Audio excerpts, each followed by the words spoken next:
Welcome to our discussion, almost 30 years since Eric J's influential and groundbreaking report back in 1992 called Keep Them in Birmingham. It was the first time anyone in any serious sense had looked at the issue of rural racism, and what Eric discovered was frankly shocking. Now, today, 30 years on, I'm joined by a number of guests as we look at what's changed over the past 30 years. I'm joined by Jermaine Ataya Allah, the Torbay councillor. You've been leading a review, which is still going on at the moment, looking at what racial and equality and inclusion issues the public sector in Torbay still needs to address. I'm joined by Josna Mustafa. You've been working in the sector with Somerset diverse communities for quite a number of years, obviously speaking as an individual from your own perspective. I'm joined by Emma Simons. You're a diversity and equality lead. You advise Yeovil District Hospital, but obviously speaking in personal capacity. And Gloria Lawrence, who's been in schools for years and years in Somerset, talking about these issues. So I'd like to start with Josna, first of all. We've spoken in the past. You were very much inspired by the Eric J report. So actually, the first time I actually came across the Eric J report was when I was at university. I went to Bath University and I did a social work degree. And we looked at the different types of racism that was happening in and around Somerset. And the report just put across how just awful the situation was at that time. The conclusion was that there was a huge amount of racism in our area. I think it's something that I've always felt growing up in Somerset. I've grown up here, always have, for the last 40 years. And from a young age, I've actually seen, the things that Eric talks about in the report, about the not just the overt racism, the racism on the streets, the racism that you get in schools, but also that covert racism that you have in institutions. So, for example, in schools, sometimes, I've felt while I was growing up, I've been hindered in my progress because of that covert institutional, almost unconscious bias, institutional racism. So I think this report, for me, it's impacted a great deal, and it's just that whole, it doesn't happen here because racism doesn't happen here because there are no people of colour. I think that's just a complete myth as well. Well, Jermaine, can you tell us about your experiences growing up in Devon and what led you to start this review, which you're currently undertaking for Torbay Council? Yeah, I've lived in Devon since 1997 and I have experienced racism on different levels. So regardless where that may be, racism in front of your face, people using off-cuff remarks in terms of racist off-cuff remarks. I actually remember this one tutor that said to me one day, I think it was in secondary school from my knowledge, but I do remember this one person turning around and saying, get your grubby hands away from me. So yeah, that is a racist remark in itself. And also, I'd say within Torbay especially, what you've got to remember about Torbay and the history of Torbay is that in the early 80s and early 90s, it was home to the National Front. So there is a lot in terms of racism in Torbay. Even today, you still got the off-cuff remarks. Even people will look at you differently, if you're out shopping and stuff. They make snide remarks. Sorry. Oh yes. What's led me to do this race review is obviously we had the George Floyd tragic events last year, and as part of the administration that I'm part of in Torbay, which is between the Lib Dems and Independents, our work programme for 4 years is Turning the Tide of Poverty. Now, I said to my leader at the time last May or last June, yep, that's very well, but is it just going to be that typical review where it forgets about the BME community? So I said to him, well, we need to do a review into racism in the Bay, and also not just racism, but also what are BME communities, the challenges that they face in the Bay as well. Well, I moved to Somerset 21 years ago to run a large seaside establishment in Minehead. And from the get-go, I would describe it as going into a very hostile environment. The establishment was a pub, and initially people would come in not to buy drinks, but I'd say, "Why are you here?" And they would say, "We've heard there's a black woman and a fat man here. We've come to have a look at you." It's been really difficult 21 years. I mean, obviously I was always aware of racism as a black woman even before I moved from the Midlands to Somerset, but over the years there's been many experiences, really negative experiences of racism and how people have treated us. After sort of 3 years running this seaside establishment, the racism and the attacks verbally started to affect my family. My youngest daughter was being racially abused at school. And then that's when I decided that I had to try and do something positive and proactive to raise cultural awareness. So I started a little organisation called Story Tree. This was like 17, 18 years ago. And the idea was to deliver educational workshops to schools and colleges to raise cultural awareness and to talk about racism. This workshop I've taken to over 300 schools and colleges in the area, and I really felt that it was pioneering work. I hadn't heard of the Eric J report, but sadly, I think we've still got a long way to go. I think there's a lot of positive things going on, but there's still a long way to go. And Emma, I know you're not speaking for your employer, Yeovil Hospital, but you have worked extensively. You've offered a lot of advice across the sector. What kind of experiences have you had? So my experiences are quite varied. I came to Somerset 26 odd years ago. We were in the forces. My dad was a soldier, so came to Civvy Street. The experiences that I have as a mixed-raced black person is, it's the wrong word, I guess, but it is interesting. You know, my family confuses people. I confuse people. But it gives a platform for discussion, I guess. Not always. And I think the problems I've had, the racism that I've experienced, has been more around, significantly more, the open racism that I've experienced is people challenging who I am, and that I am, that I'm not black and I don't fit and things like that. So it's an interesting life to live.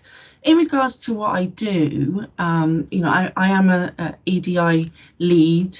I like to think of myself as a bit of an influencer. I do really enjoy the education elements of raising awareness of racism. And actually, these things like this Eric J report and many other reports gives us that balance and that base to really focus on what is happening, why it's happening, and what we can do about it. I could talk for ages on it, but that I think that's just the starting point. And as Gloria said, there is so much more to do, and there are so many different voices to hear. Yeah. Well, Gloria, you mentioned about the years of work you've been doing in schools. Has it changed? Were you seeing different questions, different concerns even by the pupils when you first started to what you're seeing now? You know, can you talk us through the journey, or has there been a journey? I think it's difficult to measure the impact that the workshops actually had when, you know, going into schools. But at the time that I was doing it, it felt that it was kind of revolutionary. I didn't know anyone else that was doing anything of a similar nature. For example, I had to start from scratch. I downloaded the Somerset Schools directory and started at School A and worked my way through it.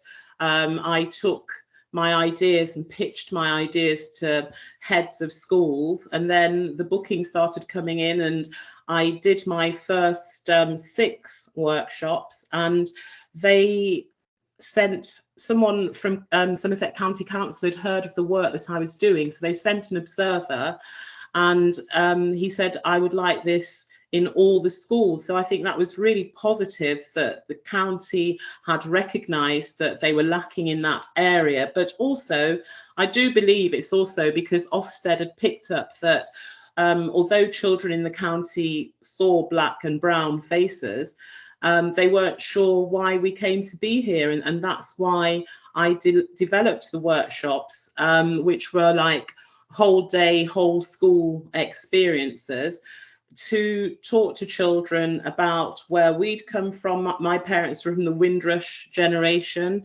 and just the implications of unkindness to do with skin colour, etc., etc.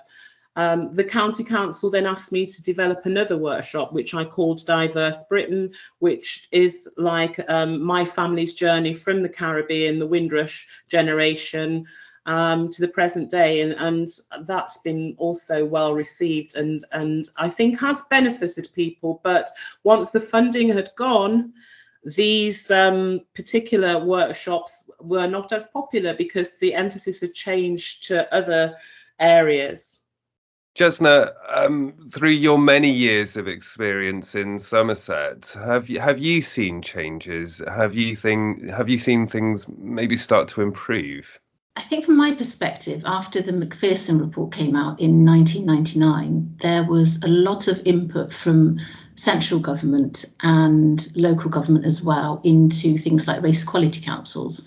So in Somerset, we had the Somerset Race Equality Network, which then turned into a council, and funding was kind of put in. I felt at that point that the community, so the Black, Asian, minority ethnic communities in Somerset, were really well supported by SREC. And then SREC grew. There were caseworkers, project workers, people doing different things with community groups in schools. But then in 2014 or 13, I think it was 2013, SREC collapsed. And then there was this massive hole. And I felt it as somebody that had been born and brought up in Somerset, that there was no support for people to kind of access certain services, get the support if there was a race hate crime. There was no links to the police so that we can talk about things that were happening. There was just absolutely nothing on the ground whatsoever. And then slowly, I think, with the project that I run, so I work for Somerset Diverse Communities. It's under the Community Council for Somerset, and it really started as a fact-finding mission just to see what groups were out there. And that wasn't long ago. I think that was about 4 or 5 years ago that the district councils put that money in just to see what groups were running, what support they needed. And actually from strength to strength, we have grown and we've got out there in the communities, and I've been supporting a lot of groups to kind of come together. So I feel like there's this kind of, sort of peaks and troughs. So at the point where Somerset Racial Equality Council were very, very active because the funding was there was so much going on in Somerset particularly, and people were feeling really well supported.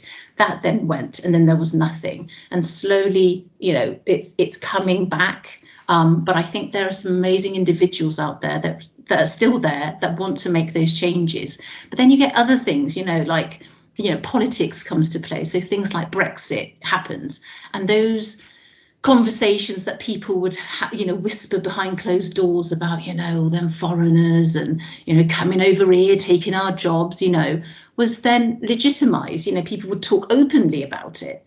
And so again, I just felt that that kind of brought it down, where that covert racism became quite overt again. So I think we're on a positive path. I think it's quite an uphill path, but I also think there are amazing individuals and organisations as well that are really pulling out the stops to make things happen.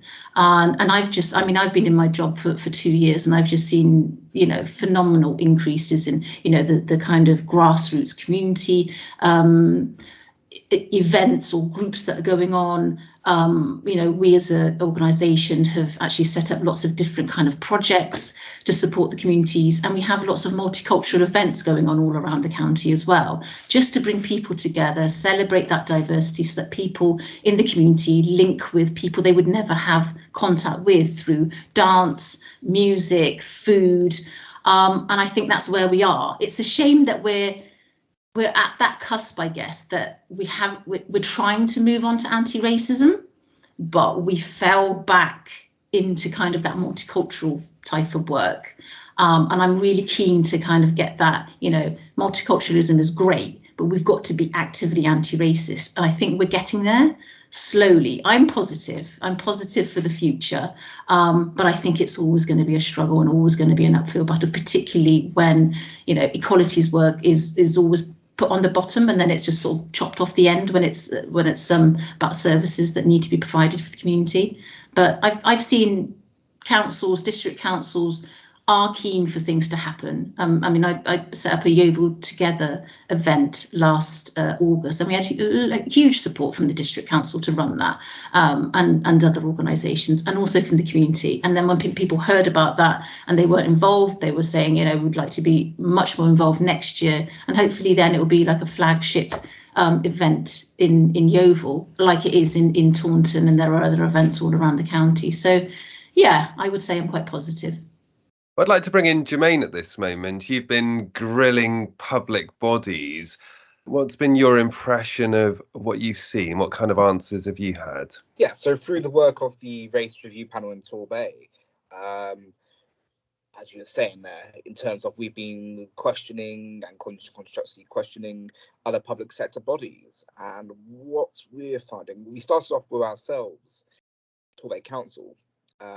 We in-house first last August, I think it was, and we questioned the chief executive, the director of communities, and what we found just in ourselves within Torbay Council, that there wasn't anything really there in terms of a diversity lead, or anything specific, to help people, from diverse backgrounds. And that was, I would say, that was actually very shocking, to be honest. And as we've gone through the panel sessions over the last 12 months, I've come across some really good ideas. I mean, the NHS, for example, the local NHS trust, they've got a BME lead. They're doing quite a lot of work around the BME community, and I think that's absolutely fantastic. And then you go on to maybe organisations like the police, where they're still, I would still say they're still struggling within the police, as you have seen those arrest figures kind of sum it up pretty nice, pretty awful actually, to be honest. So I have found at the moment that there is a mixed picture depending on who you speak to. But I think within Torbay, there is a recognition, given where this country has been in the last 4 years and to where we're going, there has been a recognition between the public bodies that actually things do need to change. We need to start exploring the cultural offer. So if we are to make the organisations more representative of our communities, given only Torbay, and remember, only has roughly about 6% BME community. So given that, it's looking at how actually we can change our organisation to make them more representative of our communities, how we can actually show the cultural offer in Torbay to people who work in the public sector and may want to come down and live in Torbay and work within our public sector organisations. And it's also how can we improve the customer experience as well, and that's really been fascinating. As a council, we've got so much more work to do, but I have the total buy-in of the chief executive, the leader and deputy leader of the council, and other councillors. So we are turning a corner. Not fast enough, but we are slowly turning that corner within Torbay. Can I ask, Gloria, has your education programme changed over the years? Have you had to alter it or amend it as a result of some of the conversations you were having with some of the young people? Well, I think that when the workshops first started, I was a lot more diplomatic in the way that I delivered them, because I felt that I had to be careful because of the area that I was working in, and also my own experiences from the wider community. But as the years went on, the workshops became more hard-hitting, and also the workshops are designed to give young people and children the opportunity for me to challenge some of their views, or for them to challenge my views, but in a constructive manner. It was hard to see, judge how well the workshops were doing, because obviously only time would tell. But having said that, it's quite heartening that I can still meet young people that I worked with 15, 16 years ago that remember the workshops, because it was very interactive and they were learning a lot of things and getting a lot of facts and talking about feelings and kindness, etc. But because it was done in a fun way. For example, I had a market stall with lots of fruit and vegetables that are native to the Caribbean.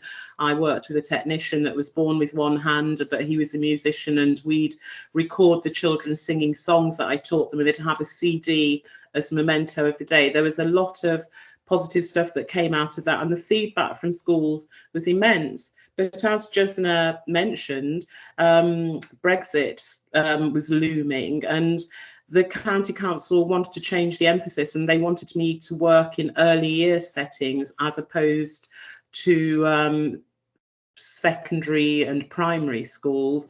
But I had a really poor response, and very racist response, from the early years settings, saying things that were picked up in that report from 30 years ago. Well, we haven't got any black kids or brown kids here in our school, not our problem, we don't need you here.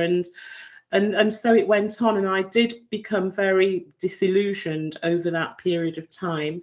But like Jasna, I do feel positive because we are, it's back on the table, the debate's there, and it's up to us to try and keep pushing until things change. Well, if I could bring in Emma, as somebody who works in an organisation, I appreciate you're not speaking for your organisation. Do you find there's a lot of box ticking and little action, or over the last 10 years, speaking generally, do you feel organisations, and speaking generally, are doing more than just box ticking? Are they making differences? Because we heard, that example from Gloria of struggling with primary schools. In this day and age, I find shocking. I don't know whether you find that shocking. I think there are examples where organisations are tick boxing, as you say, and there are definitely organisations that go way over.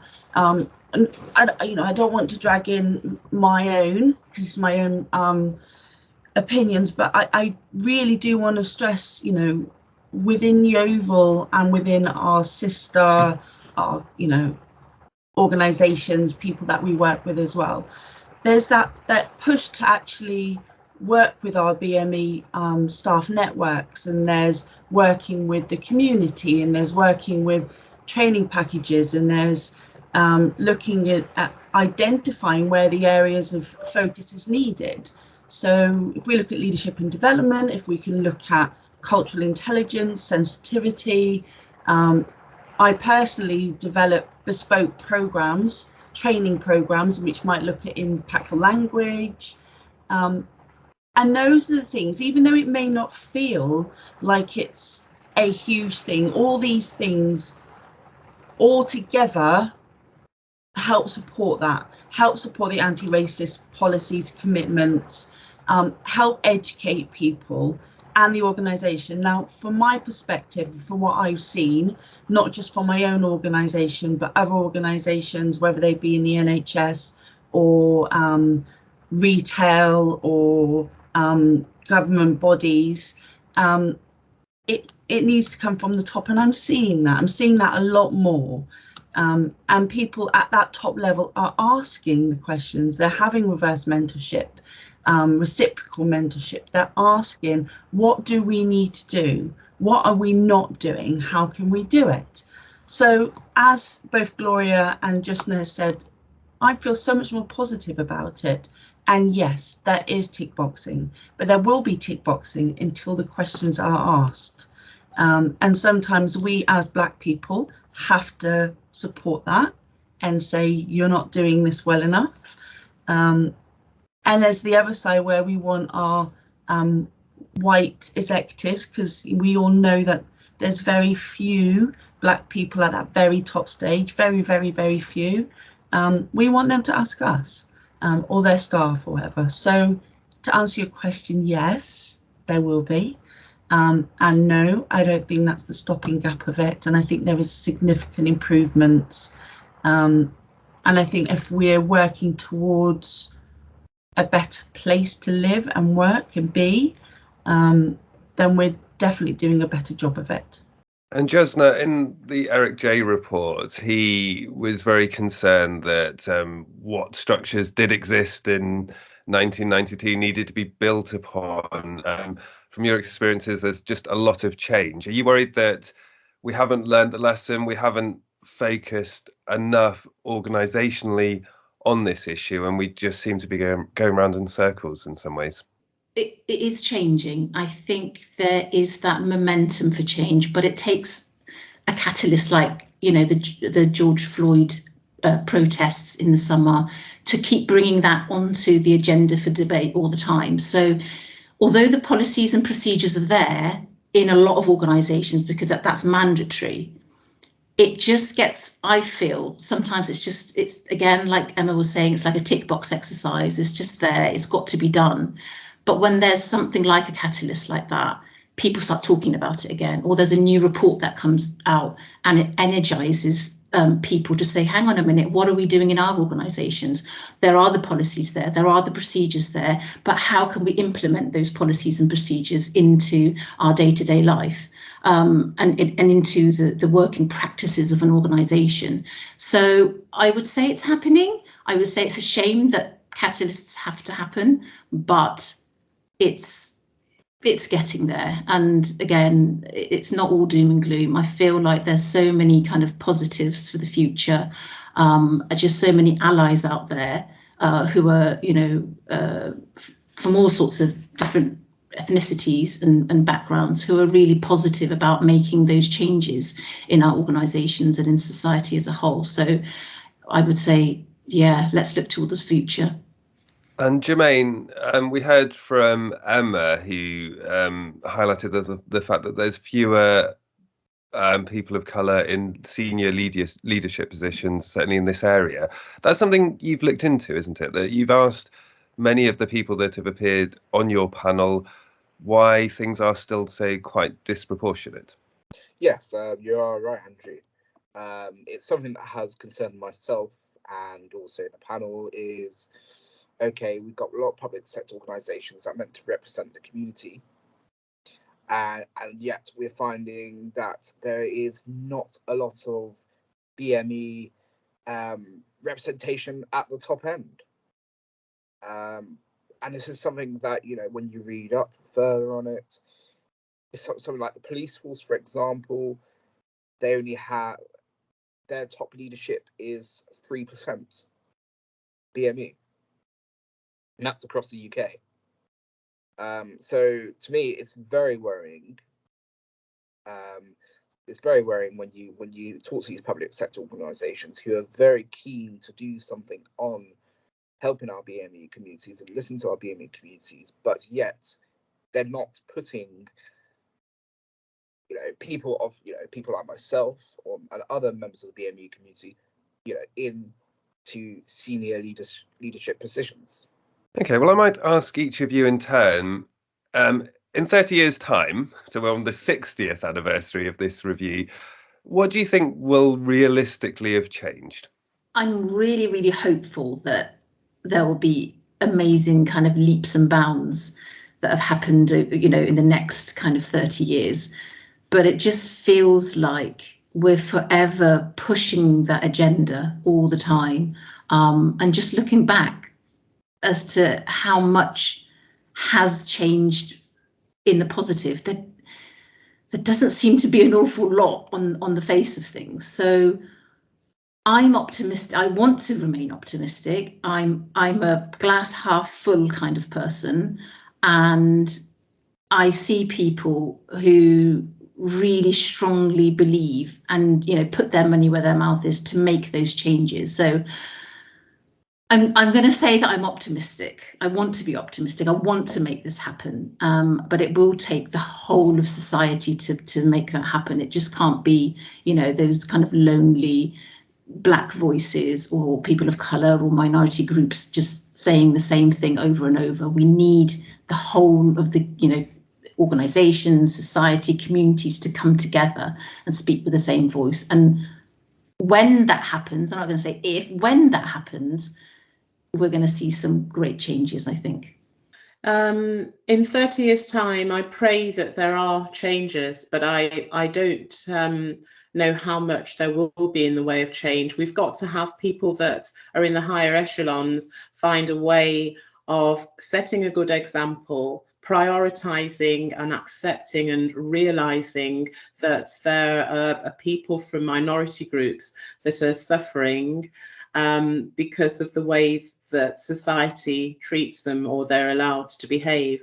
I pray that things will get better. I've got grandchildren now, and although I might have been naive when I started my work 16, 17 years ago, I thought that we might be further ahead. But progress is being made. I wonder what Martin Luther King would think if he was to come into the 21st century. Obviously, he'd see that there's still a lot of work to be done, but there is slight progress. So in 30 years' time, again, I'm really optimistic. I think I see change. I see people asking the question. I'm in a really privileged position where I can deliver training, I can have those conversations and actually see the sort of the light bulb moments. So yes, I think we'll be in a better position. I'm realistic enough to know that we won't be where we want to be. But you know, my daughter will be near in her 40s. She's asking me questions. Her friends are asking questions. You know, the graduate managers that I see coming in are asking questions and they're pushing back. So I think we'll have another generation demanding change, wanting change. So yeah, I think the work that we're all doing now will make an impact, and the work that they'll be doing then will make an impact, and things will be a little bit brighter. Just a little. I hope in 30 years' time that there is a real big difference in this country in terms of race relations and in terms of making sure that we have people in senior leadership positions within our both public and private sector organisations. Like I concur with the rest of the panel. Like I said, you know, it's you know, we're driving the agenda now, but it's going to be how the younger people behind us, the next generation, how are they going to shape it? How are they going to drive forward the change that is desperately needed? And I do hope that we are probably halfway there in 30 years' time. I do believe the work we're doing now is making a difference. Look, I'm only 35 at the end of the day, so I will still carry on banging on for change, you know, way into my 60s probably. So I have no intention of stopping now. I will continue for however long it takes, because I'm keen to see the change. I want to see discrimination wiped out, and I want to see, you know, representative communities on our public and private bodies.